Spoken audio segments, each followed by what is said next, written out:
So these videos will help you understand each of the games and how to play them with your dog. And there'll be online instructions as well that walk you through it step by step, a little bit of stuff that you need like dog treats and bowls, um, household things that everyone has available, but also will help you record your dog's responses. And all of those responses, after they're recorded and after you finish all the games, will then be analyzed and compared to all the other dogs that have played these games before you. And you will then find out where does your dog sit relative to other dogs in all these different types of intelligence, because the 10 games are organized into 5 different cognitive dimensions. Remember that we've talked about what cognition is, and one of the important things that cognition is there are different types of intelligence. So we have the 10 games, there's 2 games for each of the 5 types of intelligence we help you measure. One is empathy, one is communication, cunning, memory, and reasoning. For each of those types of intelligence, there's the 2 games that I showed you before. And what we do with the data that you record after you watch the videos and play these games with your dogs is we give you your cognitive profile. Your dog's data is compared to all the other dogs in our database, and you find out what is it that your dog really is in terms of its profile. How does it solve problems? Not is it smart or not. What are the types of intelligence that your dog really relies on a day-to-day basis? And you get to find out the profile. There are 9 of them. Everything from an ace to a stargazer to a socialite to an Einstein. And those profiles are based on your dog's independent problem-solving abilities and the social strategies they use. And it's really fun because you get to find out, what dogs are out there that are actually more like your dogs cognitively. You might think that, because your dog is a certain breed, that it's probably cognitively like another dog of its same breed. But that doesn't tend to be the case, it's turning out. And so it's really fun to know what your dog really is. What is it that's in that book that's not just on the cover? So after you play all the games, you find out, you enter your results, and you find out your dog's cognitive profile. You get a report that's generated that explains each dimension, how your dog compares to other dogs, and then also detailed information about why we chose these games and what they were based on.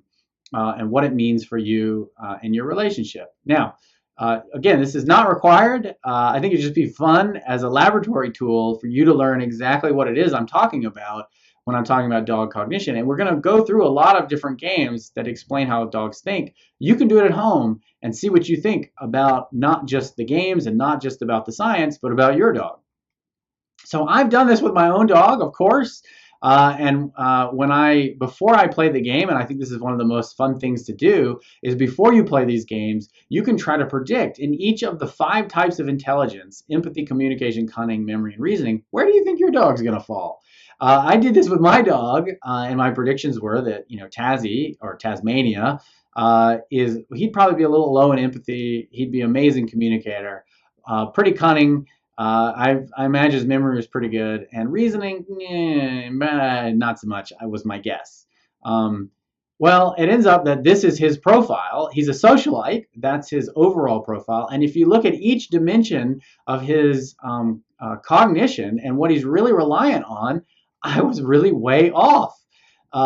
He is exceptionally bonded to us, and I didn't realize that before we played this series of game. And I thought he had a decent memory, but he's not relying on his memory at all. So that's really important, whether it's I'm trying to train him in the sense that, I'm wondering why when I say sit and stay, he wanders off. Well, he's not using his working memory the way that I thought he probably was.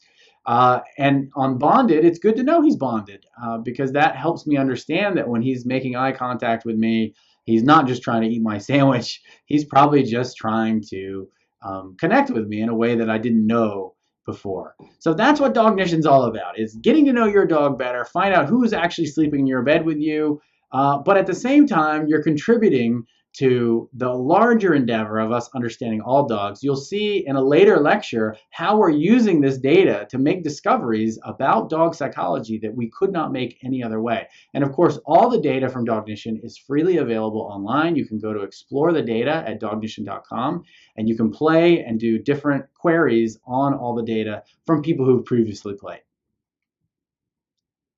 So, Dognition, what is it?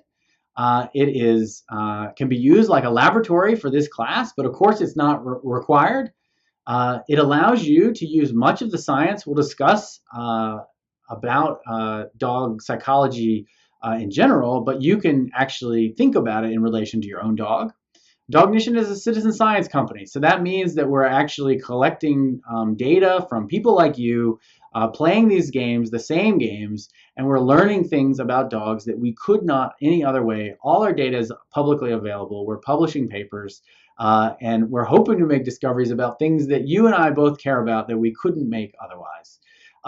And there's a free start. You're gonna, if you go to www.dognition.com/MOOC, MOOC, you can get started and play the first two cognitive dimensions, empathy and communication, with your dog.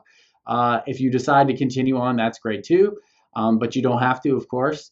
And that the 10 games that you play when you play the complete Dognition experience are based on previous published research, and it helps you measure 5 types of intelligence for your dog. So that's Dognition, and I hope that if you decide to use it as a laboratory for this class, that you enjoy it.